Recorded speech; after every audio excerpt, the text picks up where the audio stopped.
For this week's wisdom, I wanted to bring us back to the podcast with Dr. Eben Alexander. He is a neurosurgeon who had a near death experience. The whole interview was packed full of his observations and his thoughts since having his near death experience. And these are the words of wisdom that I ask him to share as we are wrapping up that wonderful episode. There is no doubt in my mind of the reality of afterlife experiences and of reincarnation.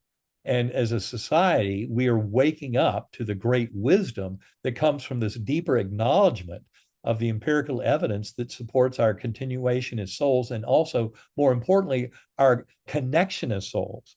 And I would also be pointing out how critical the whole process, the dying process, is an extremely powerful catalyst for everybody involved, for the entire family involved, for the patient who's going through it, for the souls on the other side. I mean, every bit of this helps to strengthen and basically energize this beautiful story of our eternity of souls and our interconnections and how we're all here to help each other, and that it's all about love and kindness and compassion, and that ultimately there are some beautiful kind of utopian futures available to us as a human species, but we need to get rid of our false sense of, kind of ego existence and materialist kind of competition of, with other souls, competition in a world, in a zero-sum world, and realize, no, that the way to live the most satisfying and progressive souls in terms of a soul journey and coming into the reasons we came into existence in the first place is to acknowledge this grander role of self and of soul and how we're all in this to take care of each other and help each other. And the more we can acknowledge that, realize that's a fundamental lesson that's been given by NDEs and related experiences, it makes all of our lives much easier. It removes the stress. It's amazing what damage that fear of death does to this world at large. But also, it's important to learn we take life very seriously. It's always a violation of basic tenets to commit homicide or suicide. And so we need to grow and move beyond all of that and start using these lessons for growth in a very positive way. And that's what I think is coming from, the scientific community, certainly more fully accepting the reality of these journeys and what they're telling us about the nature of our existence and who we are. Yeah, and like your evidence of miracles do happen.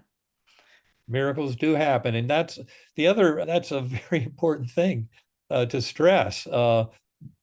Watch out for your beliefs. They're more powerful than you may think. I know Larry Dossey, a good friend of mine, he's an MD, brilliant writer on all these topics, but he wrote one book, Be Careful What You Pray For, because prayer has a lot more power than some people acknowledge. And also your beliefs can also lead into darkness. If you don't believe this brighter vision, it's not necessarily going to be so available to you. You need more time in the darkness to find it. But Right. when you believe in this brightness and when you start seeing it and knowing it's real in your life and you start meditating and bringing that brilliance of light, love, wholeness, and healing into your own being every day through meditation and sharing that in the way you interact with your fellow beings, it has a way of brightening your world very powerfully. So be careful of your beliefs because falsely limiting beliefs can falsely limit you. Whereas wide open beliefs that are optimistic and harmonious and really seek the highest possibilities for human interaction and development and evolution, those tend to have a way of happening. Currently, we have a lot of polarization and fear and anxiety in our world, but that's where our beliefs are critical. And meditation, the more of us who are meditating, the more of this world will drift beautifully into the right direction. This episode has been packed with wisdom, but are there any final words of wisdom you'd like to leave us with before we wrap up?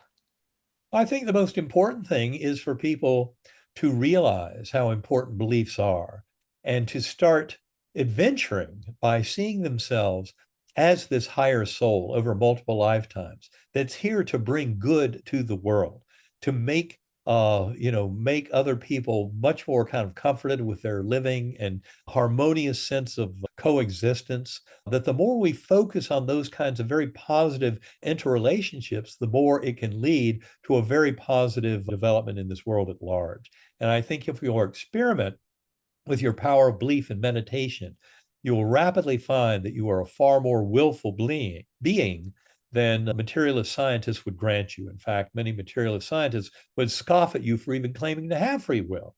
So, for you to have a will that leads this world in the right direction and focuses on the higher good and on sharing love and compassion with your fellow beings, and recognizing this is not just about humans, but how we treat animals, how we coexist, because they are also richly spiritual beings. In many ways, a richer spiritual being than a human that has a linguistic center that can talk it out of some of the greatest spiritual observations it might make. That's Right. what this whole kind of revolution and discussion is all about. But I welcome you to the revolution. The world is changing rapidly, and it's changing in a way that it can be very friendly and accommodating to loving, compassionate souls.